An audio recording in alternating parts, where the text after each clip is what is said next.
प्रिय विद्यार्थियों, नमस्कार।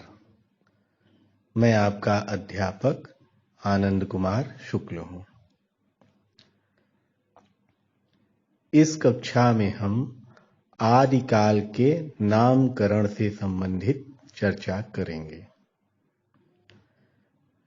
जब हम आदिकाल के नामकरण की बात करते हैं तब आपने प्रश्न पत्रों में भी देखा होगा, जो पुराने प्रश्न पत्र आपके सामने आए होंगे, और आपने अन्य विभिन्न चर्चाओं में भी देखा होगा कि अध्यापक या स्वयं विद्यार्थी केवल आदिकाल के नामकरण की चर्चा नहीं करते, बल्कि उसे सम्यक भाव से या कहें कि संपूर्णता से आदिकाल के नामकरण की समस्या के रूप में देखते हैं। समस्या क्या है? समस्या यही है कि आदिकाल या वीर गाथा काल या सिद्ध सामंत काल, ये जो एक ही युग के अलग अलग विविध नाम हैं और जो अलग अलग विद्वानों द्वारा उस कालखंड का नामकरण किया गया है, उस नामकरण के पीछे की भावना क्या है और हमें आखिरकार सम्यक रूप से कौन सा नाम स्वीकार करना चाहिए, यह मूल समस्या है। मैं पहले ही आपको बता दूं कि यह समस्या आपको विस्तार से समझनी चाहिए। विस्तार से इसलिए क्योंकि इस समस्या के मूल में हिंदी साहित्य के उद्भव की भूमिका छिपी हुई है, और उस भूमिका को समझने के लिए आपको भाषा और साहित्य, इन दोनों की पृष्ठभूमि में जाना होगा।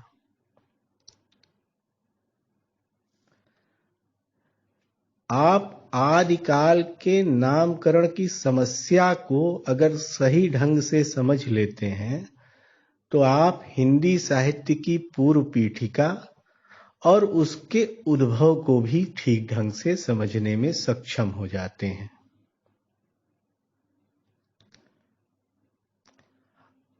अब मैं आपको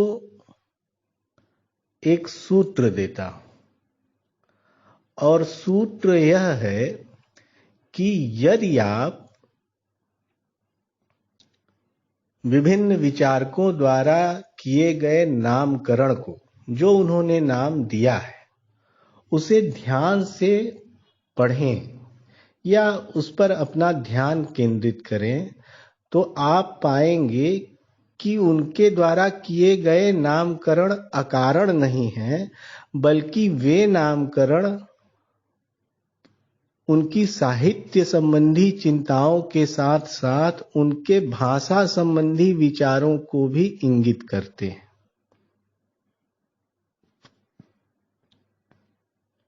आप किसी भी विद्वान के द्वारा प्रस्तुत नाम देख लें।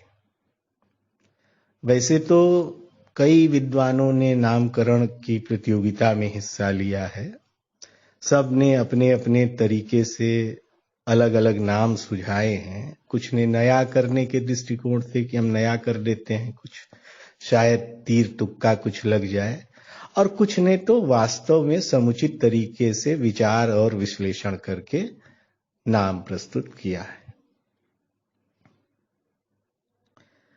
मैंने आपको जो सूत्र दिया, उस सूत्र का कथन यह था कि न केवल साहित्य संबंधी विचार, बल्कि उस विद्वान के भाषा संबंधी विचार। और भाषा संबंधी विचार क्या? भाषा संबंधी विचार का अर्थ यहां पर यह है कि आप आदिकाल की जब बात कर रहे हैं तो आप उस कालखंड की बात कर रहे हैं जहां से हिंदी साहित्य का उद्भव हो रहा है। लेकिन इसी के साथ साथ आप यह भी तो समझते हैं कि साहित्य किसी न किसी भाषा में रचा जा रहा है, और चूंकि हम यहाँ पर हिंदी साहित्य की बात कर रहे हैं, हिंदी साहित्य के उद्भव की बात कर रहे हैं, इसलिए हिंदी भाषा के उद्भव संबंधी विचारों से भी हमें अवगत होना होगा। और आप पाएंगे कि हिंदी भाषा के उद्भव से संबंधित विभिन्न विचारों के जो विचार हैं, उन्हीं विचारों के आलोक में और उन्हीं विचारों के सादृश्यता में उस विद्वान ने आदिकाल का नामकरण किया है, उस आरंभिक कालखंड का नामकरण प्रस्तुत किया है। भाषा संबंधी विचार यानी हिंदी का आरंभ कब से? बहुत सारे विचार हैं। जैसे एक विचार तो यह है कि संस्कृत, पाली, प्राकृत, अपभ्रंश, अवहट या पुरानी हिंदी और प्रादेशिक हिंदी के साथ विकसित होती हुई हमारी आज की हिंदी। यह विचार कहता है कि एक भाषा से दूसरी भाषा का जन्म हुआ या एक भाषा में किंचित परिवर्तन के साथ दूसरी भाषा फलवती हुई। नामवर सिंह की एक बहुत महत्वपूर्ण पुस्तक है, उसका नाम है हिंदी के विकास में अपभ्रंश का योग।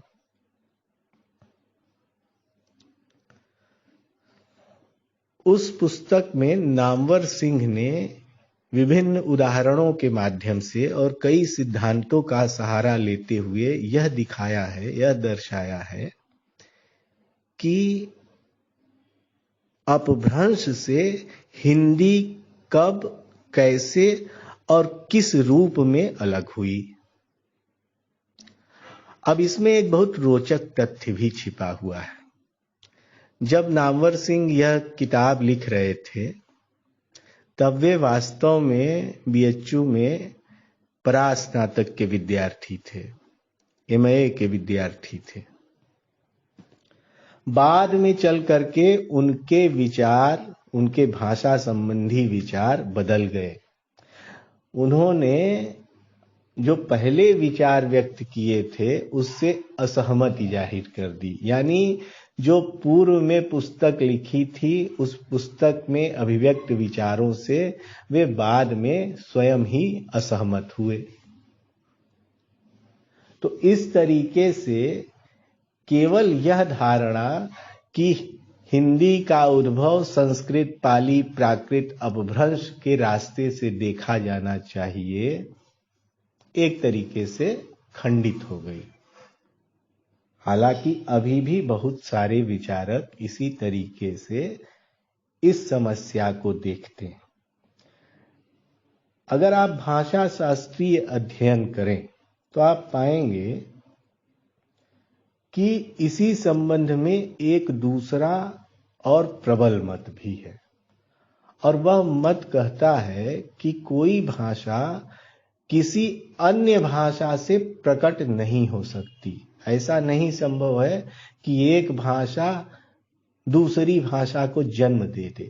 दूसरी भाषा के बीज पहले से विद्यमान होंगे, भले उसका साहित्य न मिल रहा हो। आज भी ऐसी तमाम भाषाएं हैं जिनका साहित्य अप्राप्य है या उस ढंग से लिखित तौर पर उपलब्ध नहीं है, लिखित साहित्य का अभाव है।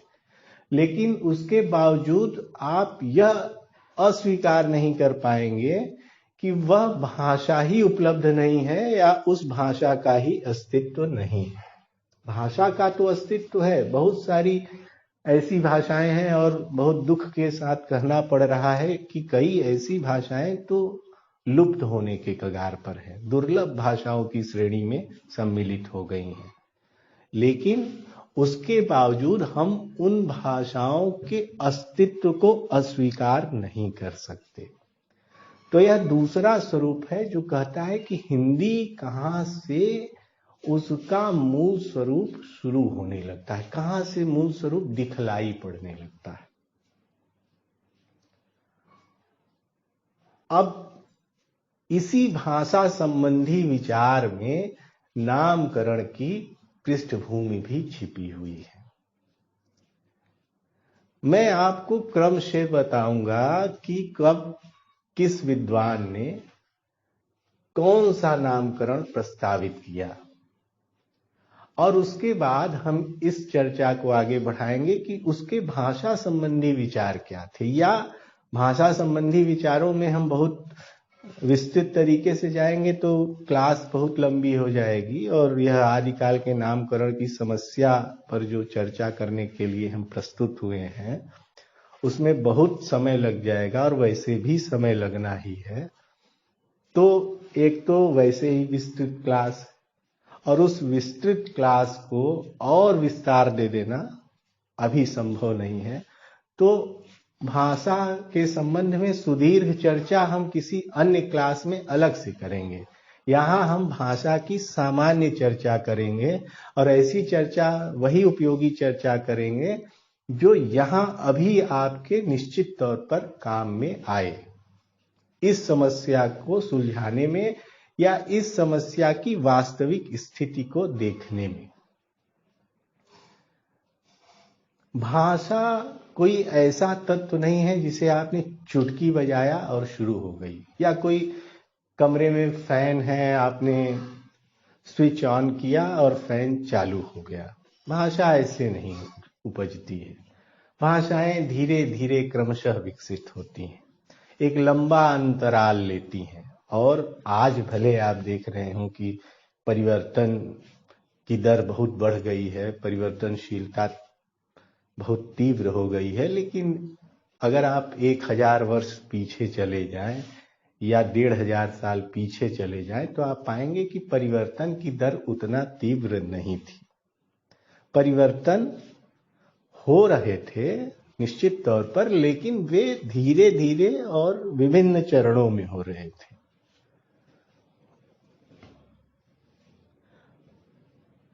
अब इसी में एक सवाल छिपा हुआ है। जब हम कहते हैं कि आदिकाल या हिंदी साहित्य के उद्भव वाले काल को, वो जो कालखंड है, पहला कालखंड, उसका हमें नाम क्या रखना चाहिए, या विभिन्न विद्वानों ने उसका नाम क्या रखा, तो उनके सामने यह पहला प्रश्न था कि हिंदी की शुरुआत कब से हो रही है, कब हमें उस विशिष्ट हिंदी भाषा में साहित्य का दर्शन होने लगता है, दिखाई पड़ने लगता है कि यह जो साहित्य है यह अपभ्रंश में नहीं है, हिंदी में है।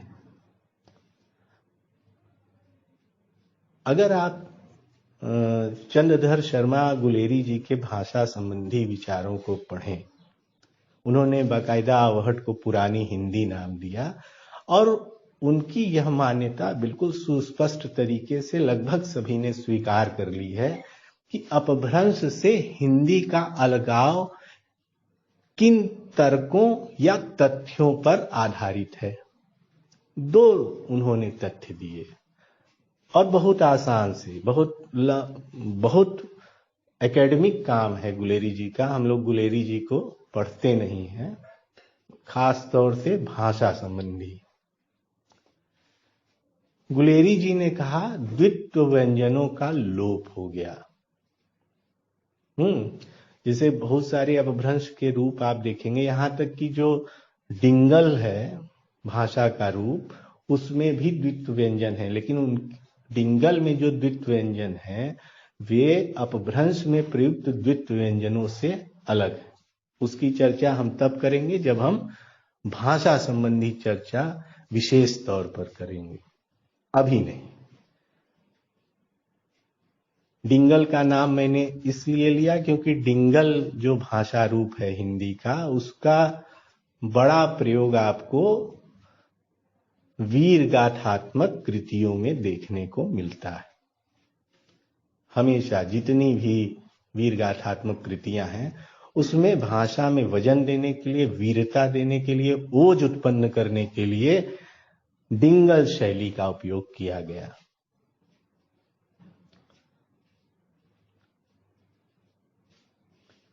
तो सवाल यहीं से उत्पन्न होता है कि आप साहित्य की शुरुआत कब मानेंगे।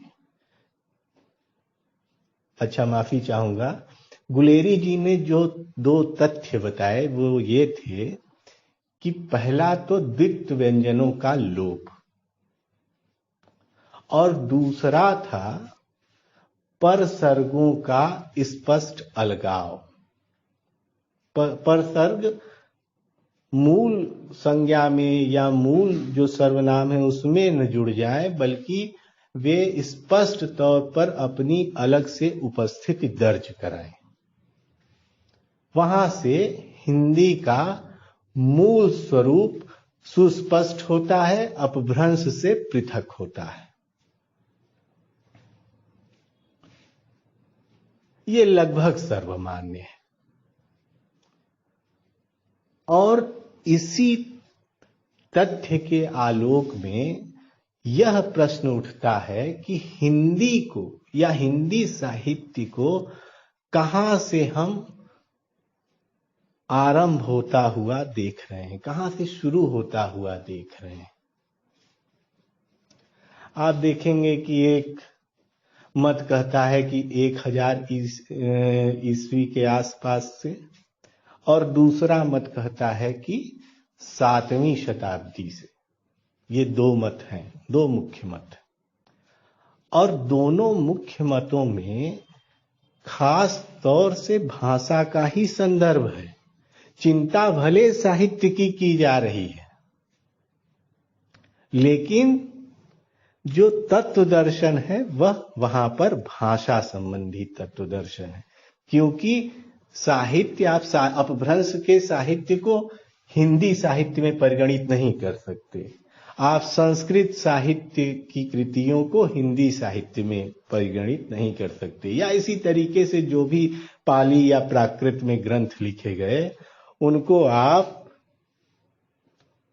हिंदी में परिगणित नहीं कर पाएंगे। हिंदी भाषा में लिखा गया साहित्य ही हिंदी साहित्य कहलाएगा। बहुत नॉर्मल सी, बहुत साधारण सी बात है यह। तो यह जो 7वीं शताब्दी से हिंदी को मानने की विचारधारा है और यह जो 10वीं शताब्दी से हिंदी को मानने की विचारधारा है, इसके बीच में भाषा संबंधी आग्रह का ही फर्क है। और यही फर्क उस नामकरण में परिलक्षित होता है। फर्क क्या है कि एक धारणा यह कहती है कि जहां से हिंदी भाषा बिल्कुल सुस्पष्ट तरीके से अलग हो जा रही है और उसी में मिलावट के साथ नहीं बल्कि उसी में साहित्य रचना हो रही है, वहां से हमें हिंदी साहित्य का आरंभ मानना चाहिए। और उसी कालखंड के पहले हिस्से को, उसी कालखंड को जहां से शुरू हो रही है, अगले 300-350 सालों को ही हमें उस आरंभिक काल के तौर पर देखना चाहिए। लेकिन दूसरी धारणा कहती है कि जहां से हिंदी साहित्य या हिंदी भाषा बीज रूप में प्राप्त होने लगती है, हिंदी भाषा उस अपभ्रंश से अलग होती हुई दिखलाई पड़ने लगती है, वहां से हमें हिंदी साहित्य का उद्भव मान लेना चाहिए। क्योंकि भाषा का जो उद्भव हो रहा है, भाषा भले अपने ओझल रूप में या हम कहें कि एक तरीके से आंशिक रूप से मिली जुली तौर पर सामने आ रही है, सुस्पष्ट अलगाव नहीं है, लेकिन चूंकि उसी सुस्पष्ट अलगाव न होने वाली भाषा में साहित्य रचा जा रहा है और वह साहित्य बहुत महत्वपूर्ण है। यह भी आपको जेहन में रखना चाहिए, अपने दिमाग में रखना चाहिए कि वह साहित्य जो विचारक इस संबंध में विचार कर रहे थे उनके लिए बहुत महत्वपूर्ण था। जैसे राहुल सांकृत्यायन या आचार्य हजारी प्रसाद द्विवेदी, ये दो नाम अगर आप ध्यान में रखें, इन दो नामों में, इन दोनों विचारकों, इन दोनों विद्वानों की जो सिद्धनाथ साहित्य है उसके प्रति अभिरुचि को देखें, बौद्ध साहित्य है उसके प्रति अभिरुचि को देखें, तो आप समझ पाएंगे कि क्यों 7वीं शताब्दी तक हिंदी को ले जाने का आग्रह इन विद्वानों द्वारा किया गया। जो पहली धारणा थी जिसने कहा कि हिंदी का सुस्पष्ट अलगाव हो चुका हो और हिंदी अपने संपूर्ण कलेवर में प्रकट हो चुकी हो, वहां से हम साहित्य को परिगणित करना शुरू करें, वह पहली धारा थी आचार्य रामचंद्र शुक्ल की। अब शुक्ल जी की धारणा देखिए आप सिद्ध और नाथ साहित्य के संबंध में, और राहुल सांकृत्यायन या हजारी प्रसाद द्विवेदी की धारणा को देखिए आप सिद्ध और नाथ साहित्य के संबंध में, तब आप समझ पाएंगे कि क्यों एक वर्ग 10वीं शताब्दी से साहित्य का आरंभ स्वीकार करता है और क्यों एक वर्ग उसको और 300 साल पीछे 7वीं शताब्दी में ले जाता है। यानी 1000 से क्यों मान रहा है एक वर्ग और दूसरा वर्ग उसको 7वीं शताब्दी में क्यों ले जा रहा है, उतना पीछे क्यों ले जा रहा है। क्योंकि 50-100 सालों का फर्क हो तो एक बारगी आदमी उसको स्वीकार भी कर ले सहजता से कि चलिए बीज रूप में मिल रहा होगा, लेकिन भाषा के संबंध में किसी साहित्य में इतना फर्क कि एक धारणा कहे कि 300 साल पीछे चलो और 350 साल पीछे चलते हैं, तो यह 350 सालों का जो फर्क है यह बहुत महत्वपूर्ण हो जाता है। और इसका सीधा संबंध है कि कहीं न कहीं उन 350 वर्षों में कोई ऐसे साहित्य क्रम आए होंगे, कोई न कोई ऐसी साहित्य धारा बही होगी जो उन विचारकों के लिए महत्वपूर्ण होगी जो उसे और 300-350 साल पीछे ले जाना चाहते हैं। यह बेसिक कॉन्सेप्ट है, इसे आप याद रखेंगे तो आप बहुत आसानी से, आपको नामकरण कि फला ने क्या कहा, फला ने क्या कहा, ये रटने की जरूरत ही नहीं पड़ेगी। आप बहुत आसानी से, अच्छा ये मत सोचिए कि आपको कुछ नहीं याद करना, थोड़ा बहुत याद करना हमेशा पड़ेगा, लेकिन जो बैठ के रटने की प्रवृत्ति है आप उससे बच जाएंगे।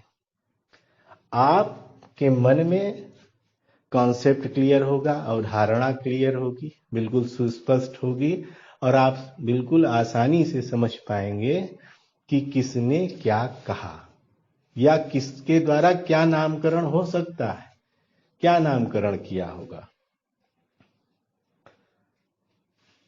अब हम आते हैं कि अलग अलग विद्वानों ने क्या कहा है। आप जो आरंभ से देखें हिंदी साहित्य के विविध इतिहासों को,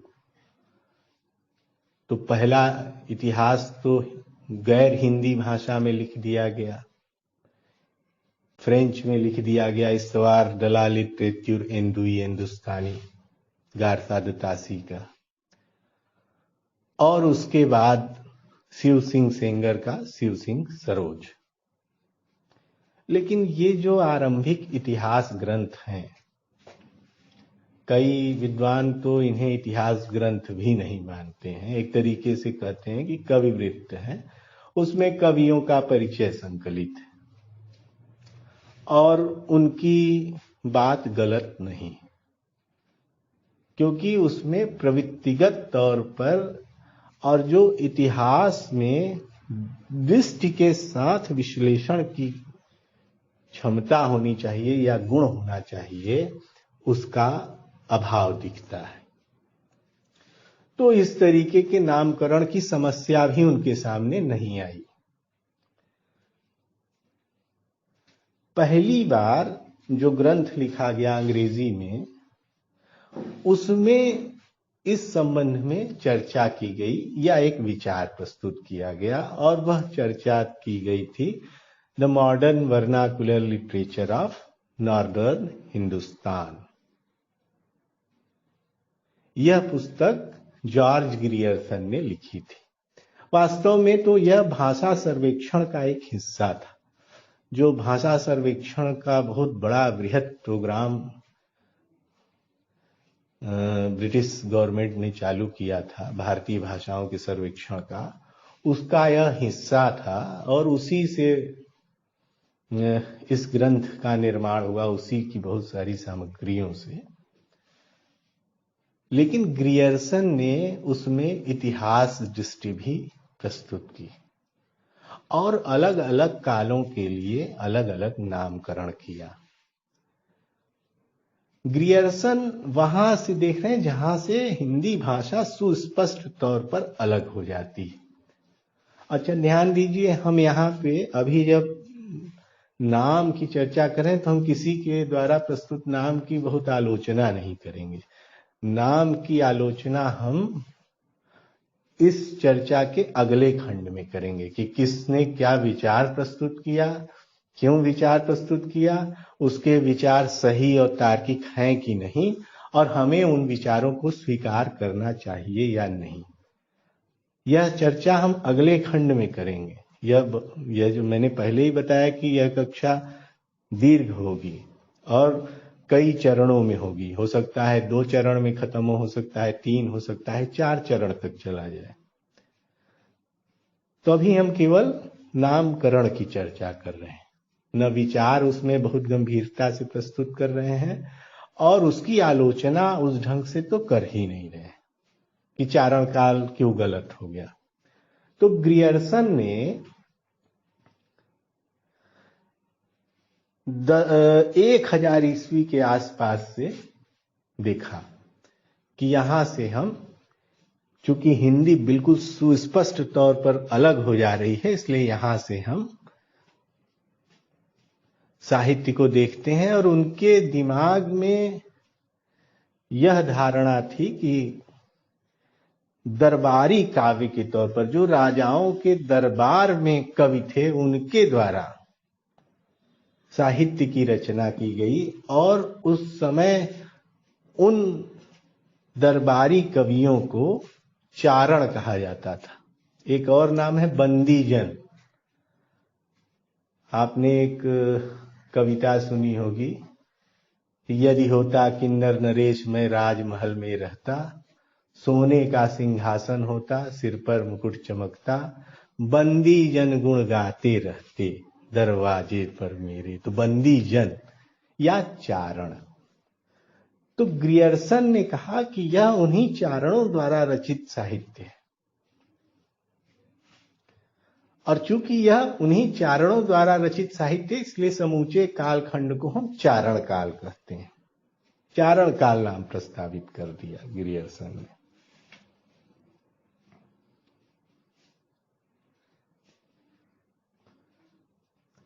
एक बात आपको और ध्यान में रखनी है कि भारतीय समाज लगातार विभिन्न झंझावातों से जूझ रहा था और उन झंझावातों से जूझते हुए उसमें एक बहुत बड़ी कमी रह गई कि वह अपनी पुस्तकों का संरक्षण नहीं कर सका और जहां व्यक्तिगत तौर पर कुछ पुस्तकें संरक्षित रही भी तो उनकी सूची सही और समुचित मात्रा में उपलब्ध नहीं करा सका। यह एक बहुत बड़ा सुदीर्घ कार्य था, विशाल कार्य था। पूरी की पूरी कई टीम लगी इस पर और उन्होंने धीरे धीरे अलग अलग खोजों से गली गली विभिन्न पुस्तकालयों में, लोगों के निजी पुस्तकालयों में जा जा करके उन किताबों, उन हस्तलिखित पांडुलिपियों को इकट्ठा किया।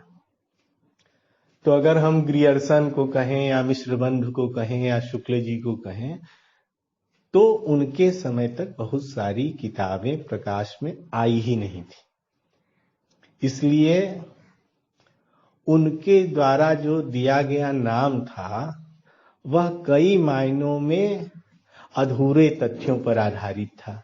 लेकिन अभी हम इतनी आलोचना में नहीं जाते हैं।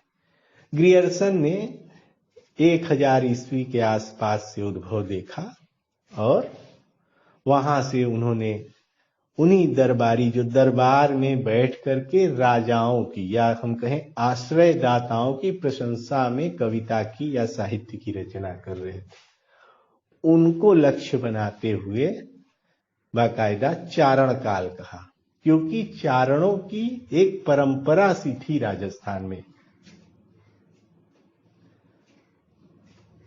और चर्चा करेंगे तो सुदीर्घ हो जाएगा, लेकिन एक बात आपको मैंने बताई थी, उसको भी यहां पर आप ध्यान में रखिए। मैंने बताया था कि जब आप विविध कालखंडों का अध्ययन करेंगे तो आप पाएंगे कि जो हिंदी की विविध बोलियां हैं, अलग अलग कालखंडों में उनमें से कोई एक बोली साहित्य की केंद्रीय भाषा के तौर पर विकसित हुई। आप आदिकाल देखें, आदिकाल में केंद्रीय बोली के तौर पर राजस्थानी का अभ्युदय हुआ। आप भक्ति काल देखें तो भक्ति काल में साहित्य की केंद्रीय बोली के तौर पर दो भाषाएं उपलब्ध हैं, ब्रज और अवधी। रीति काल देखें तो वहां पर साहित्य की केंद्रीय भाषा के रूप में ब्रज भाषा उपलब्ध होती है। और जब हम आधुनिक काल में आते हैं तो इसकी चर्चा हम कर चुके हैं कि यह मान लिया गया कि अब ब्रज भाषा आधुनिक विचारों और प्रस्तावों को धारण करने में सक्षम नहीं है, इसलिए एक नई भाषा का आश्रय लेते हैं और इस प्रकार से आधुनिक काल में आकर खड़ी बोली साहित्य की केंद्रीय भाषा के रूप में विकसित हुई। तो चूंकि वह राजस्थानी साहित्य का काल था और साहित्य की केंद्रीय भाषा के रूप में राजस्थानी भाषाएं ज्यादा प्रभावी तरीके से कार्यरत थीं, जो भी राजस्थानी समूह की भाषाएं थीं, लिहाजा राजस्थान की लोक परंपराओं को भी ध्यान में रखते हुए नामकरण किया गया। और मुझे तो लगता है कि ग्रियर्सन ने चारण काल नाम देते समय लोक परंपराओं का ख्याल कहीं ज्यादा रखा, भले कहा नहीं लेकिन रखा, क्योंकि उनके बाद के जो तर्क हैं उनमें लोक परंपराओं की आहट बाकायदा मिलती है। ग्रियर्सन के बाद अगला बृहद ग्रंथ आता है मिश्र बंधु विनोद, और मिश्र बंधुओं द्वारा यह ग्रंथ रचा गया था। मिश्र बंधु अपना ध्यान तथ्यों के संकलन पर ज्यादा केंद्रित कर रहे थे, जो तथ्य प्राप्त हो रहे थे उनके विश्लेषण पर कम। यह एक सच्चाई है। हर इतिहास लेखक की और हर इतिहास ग्रंथ की अपनी एक क्षमता होती है। तो आपको मिश्र बंधु विनोद में ढेर सारे लगभग 5000 कवियों के परिचय मिलेंगे या रचनाकारों के परिचय मिलेंगे, लेकिन आप उससे सुस्पष्ट इतिहास दृष्टि की आशा नहीं कर सकते। मैंने अभी आपको बताया कि तथ्यों के संकलन पर अधिक जोर था, तथ्यों के विश्लेषण पर अपेक्षाकृत काफी कम। इसीलिए कई लोग मिश्र बंधु विनोद के बाद जो इतिहास ग्रंथ आता है, यानी आचार्य रामचंद्र शुक्ल का हिंदी साहित्य का इतिहास, उसे ही पहला सुव्यवस्थित इतिहास ग्रंथ मानते हैं। और यह सच भी है। तो मिश्र बंधुओं ने चूंकि तथ्यों के विश्लेषण को अपना केंद्रीय विषय नहीं बनाया, इसलिए उन्होंने बहुत ही सहज तरीके से या आराम से एक नामकरण कर दिया, आरंभिक काल। जाहिर तौर पर जितने आराम से वह नाम बनाया गया, उतने ही आराम से उसे खारिज कर दिया गया। उस पर बहुत ध्यान देने की जरूरत नहीं है, उसकी उपयोगिता तथ्य होने भर की है।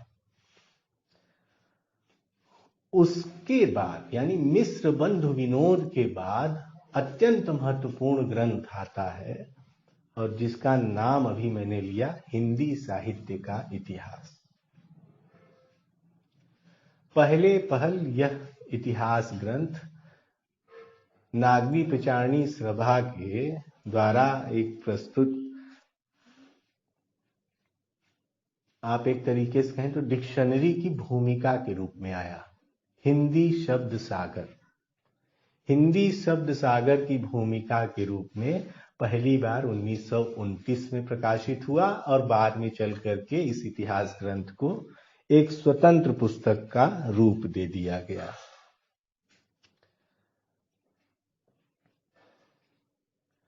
रामचंद्र शुक्ल ने हिंदी भाषा के स्पष्ट प्रभाव को देखते हुए कि यहां से हिंदी स्पष्ट तौर पर अपनी अर्थवत्ता, अपनी एकता, अपना स्वतंत्र अस्तित्व प्राप्त कर लेती है, संवत 1050 के आसपास से वहां से हिंदी साहित्य का उद्भव माना।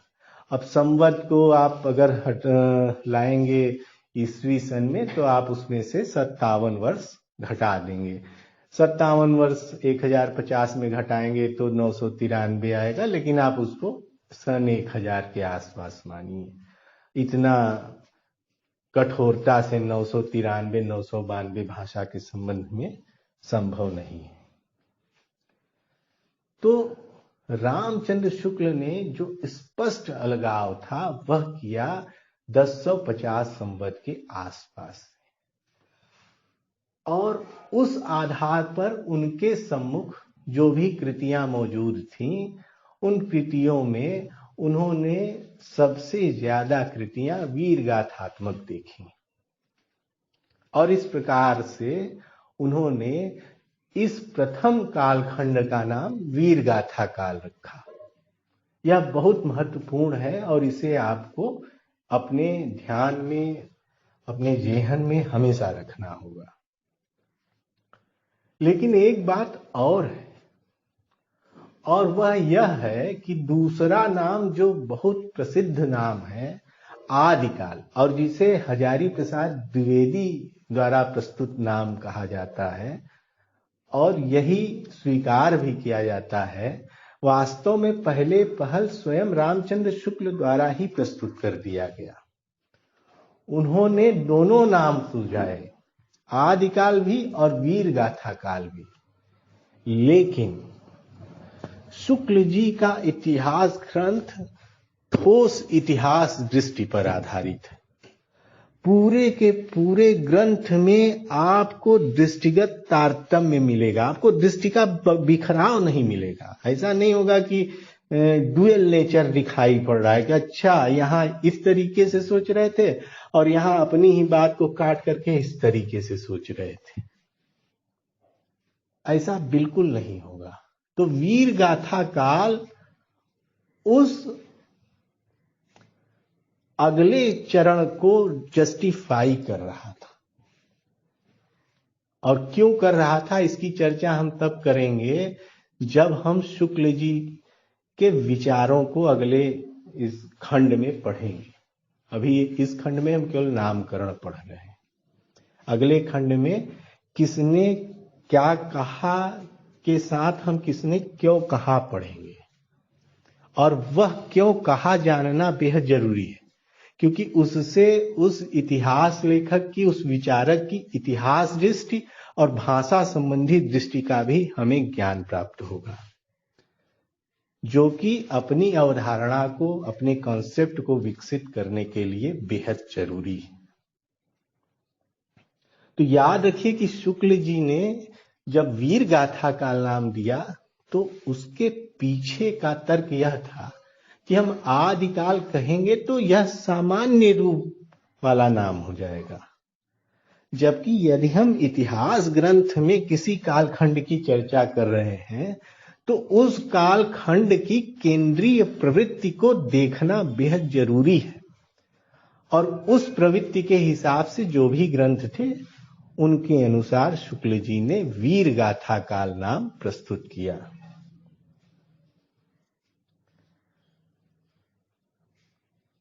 शुक्ल जी के आसपास ही या शुक्ल जी से थोड़ा सा पहले, यानी मिश्र बंधुओं के साथ साथ, मिश्र बंधु शुक्ल जी से बहुत पहले नहीं, केवल 10-12 साल का ही फर्क है, या 15 साल के आसपास का फर्क है। 1913-14। तो उसी समय महावीर प्रसाद द्विवेदी ने भी कुछ जगहों पर इसकी चर्चा की कि क्या नाम होना चाहिए। लेकिन एक चीज आपको ध्यान देना होगा कि द्विवेदी जी जब साहित्य की चर्चा कर रहे थे और साहित्य के आरंभिक कालखंड के नामकरण की चर्चा कर रहे थे, तब द्विवेदी जी वास्तव में साहित्य के नामकरण को गौड़ बनाकर भाषा के आरंभ और भाषा के आरंभिक काल के नामकरण को चिन्हित कर रहे थे। यह विचार भी एक पुस्तक की भूमिका में लिखा गया, हिंदी भाषा के उद्भव और विकास के तारतम्य में इस विषय पर लिखा गया। जिस किताब की भूमिका के तौर पर उन्होंने प्रस्तुत किया, अभी वह किताब का नाम मेरे दिमाग से उतर गया है, मैं बाद में आपको बता दूंगा। लेकिन महावीर प्रसाद द्विवेदी भाषा संबंधी चिंतन के आधार पर उस आरंभिक कालखंड का नामकरण करते हैं बीज वपन काल। बीज बोया जा रहा है। अब सही था गलत था उस पर बहुत चर्चा नहीं करनी चाहिए, यह हम अगली कक्षा के लिए, अगले खंड के लिए छोड़ते हैं।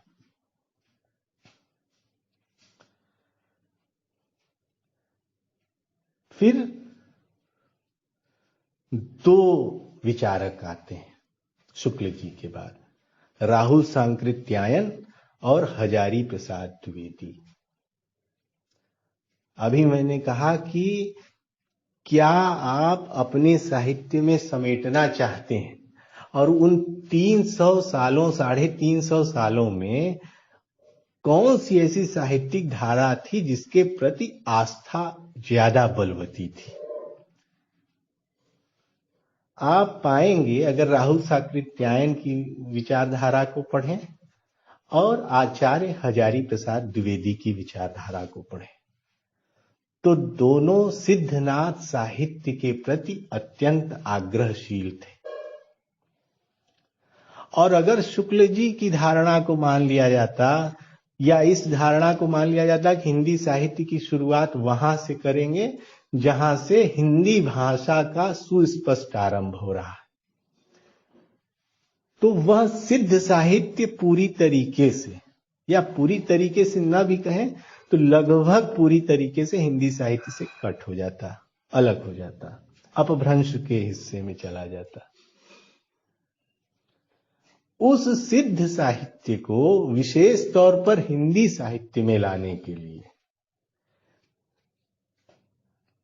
10वीं शताब्दी या 1000 ईस्वी के आसपास जिस साहित्य का उद्भव हो रहा था उसे पीछे ले गए और इस धारणा को विकसित किया कि जहां से हिंदी बीज स्वरूप में साहित्य में दिखलाई पड़ने लगती है, भाषा के तौर पर अपनी उपस्थिति दर्ज कराने लगती है, अपभ्रंश में मिश्रित होकर के प्रकट होने लगती है।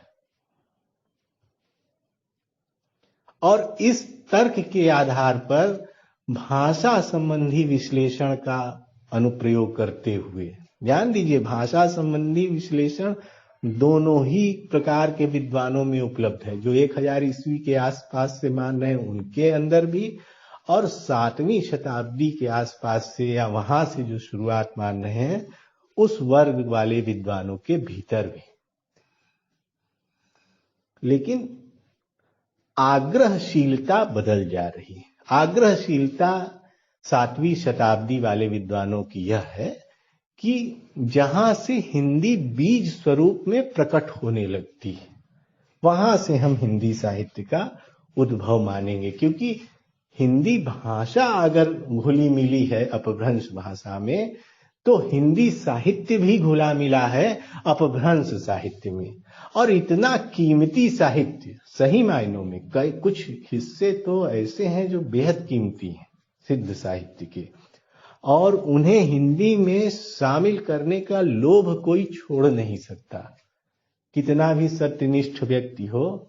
लेकिन वह उतने कीमती साहित्य को, आप सिद्ध साहित्य के कुछ हिस्से हैं जिन्हें पढ़ें, जैसे विरह गीत या प्रणय गीत। दुर्भाग्यपूर्ण ढंग से उन प्रणय गीतों पर बहुत कार्य नहीं हुआ है, लेकिन उन प्रणय गीतों को पढ़ें आप, तो आप चमत्कृत हो जाएंगे कि 8वीं शताब्दी 9वीं शताब्दी में इस स्तर का साहित्य, और वह भी ऐसा साहित्य जो अभी भी सचमुच में हमारे सामने पूरी तरीके से प्रकट नहीं हुआ है, ऐसा अद्भुत साहित्य रचा जा रहा है। उसकी चर्चा बहुत कम होती है, लेकिन जो उसे पढ़ लेता है वह फिर उस साहित्य को हिंदी साहित्य में मिला लेने का लोभ संवरित नहीं कर सकता। इतनी कठोरता शुक्ल जी जैसे दृढ़ इतिहासकार में ही हो सकती है, जो बिल्कुल सत्यनिष्ठा से कहें कि जहां से सुस्पष्ट तौर पर हिंदी का आरंभ हो रहा है, वहीं से हम हिंदी साहित्य का आरंभ भी मानेंगे। तो राहुल सांकृत्यायन के नामकरण को देखें तो राहुल सांकृत्यायन का नामकरण है सिद्ध सामंत युग। अब इसमें सिद्ध साहित्य की प्रबलता को आप महसूस कर सकते हैं इस नामकरण में। अब इसमें सिद्धनाथ साहित्य भी आ जा रहा है, और इसमें वह सामंती साहित्य भी आ जा रहा है जो राजाओं के दरबार या राजाओं की चाकरी, एक तरीके से कहिए आश्रयदाताओं की प्रशंसा में लिखा गया काव्य है। वह काव्य भी सामंती शासन काल का साहित्य, उन सामंतों के दरबार में बैठे हुए चारण कवियों का साहित्य भी सम्मिलित हो जा रहा है। अब सही है गलत है इसकी चर्चा अगले खंड में। हजारी अच्छा, ये मत सोच लीजिएगा कि शुक्ल जी ने सिद्ध साहित्य पढ़ा ही नहीं होगा। मैंने कहा कि प्रणय गीत बहुत अद्भुत लिखा है, तो शुक्ल जी ने नहीं पढ़ा होगा। बिल्कुल पढ़ा था, और शुक्ल जी से ज्यादा तो शायद ही किसी ने पढ़ा। लेकिन शुक्ल जी की दृढ़ धारणा थी कि साहित्य में सांप्रदायिक विचारों का समावेश नहीं होना चाहिए। जो निरी सांप्रदायिक बातें हैं वे भले छंद में कही जाए, उन्हें साहित्य नहीं समझना चाहिए। यह शुक्ल जी की दृढ़ धारणा थी, और इसी के अंतर्गत उन्होंने सिद्धनाथ साहित्य को वह मूल्य नहीं दिया। कई बार लोग बाद में चल करके, जब हम भक्तिकाल के रूप में कबीर को भक्तिकाल के अंतर्गत कबीर का अध्ययन करें, तो हम कहेंगे कि कबीर को उतना मूल्य नहीं दिया। कबीर को शुक्ल जी ने मूल्य दिया, लेकिन कबीर की जो एक संप्रदाय की शब्दावली वाली कविता है उसको मूल्य नहीं दिया। वैसे ही सिद्धनाथ साहित्य में जो संप्रदाय की शब्द, और संप्रदाय को आज के संदर्भ वाला सांप्रदायिक दंगा वाला आप न समझिएगा, मैं हाथ जोड़ के कह रहा हूं। संप्रदाय की शब्दावली का मतलब है कोई भी यौगिक संप्रदाय है तो उसकी कुछ विशिष्ट शब्दावली होती है। अगर आप मैनेजमेंट की भाषा में कहें तो जार्गन्स होते हैं। तो उन जार्गन्स का उपयोग करते हुए अगर आप कोई कविता लिख रहे हैं, छंद लिख रहे हैं, अपने संप्रदाय की धारणाओं को या विचारधारा को या उसकी जो सम्मति है उसको अभिव्यक्त कर रहे हैं, कोई उपदेश दे रहे हैं, तो शुक्ल जी के हिसाब से उसे साहित्य नहीं मानना चाहिए। और इसलिए शुक्ल जी अपने विचारों में दृढ़ रहे,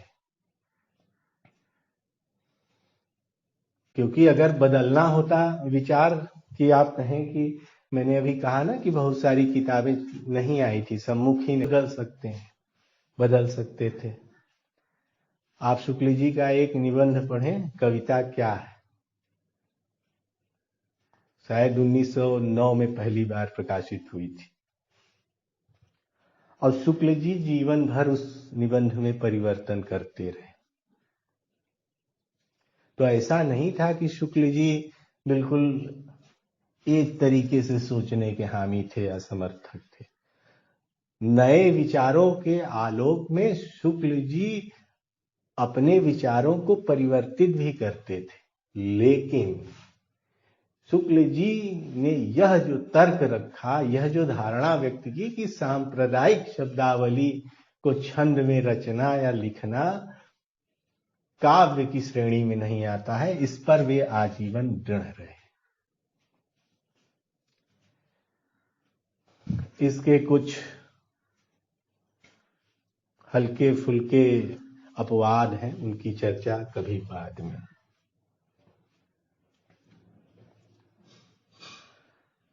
तो हजारी प्रसाद द्विवेदी के सामने एक वृहद साहित्य था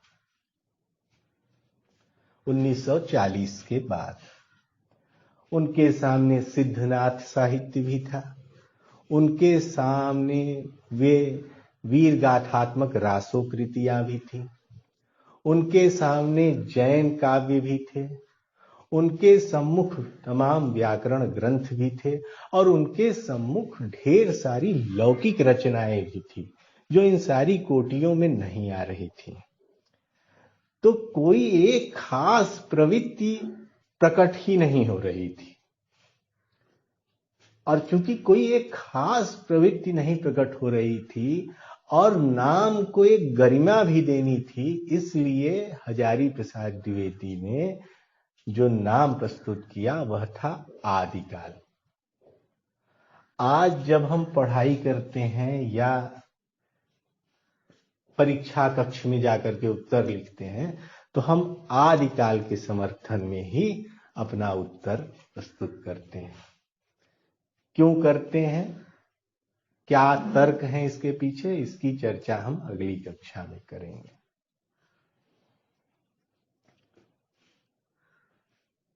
द्विवेदी जी के बाद विश्वनाथ प्रसाद मिश्र और राम कुमार वर्मा। विश्वनाथ प्रसाद मिश्र ने देखा कि वीरता का वर्णन है, और सचमुच में कुछ बहुत महत्वपूर्ण ग्रंथ हैं जिनमें वीरता का अद्भुत वर्णन है, यह तो एक सच्चाई है। इस तथ्य को ध्यान में रखते हुए विश्वनाथ प्रसाद मिश्र ने उस कालखंड का नाम वीरकाल लिखा या वीरकाल दिया।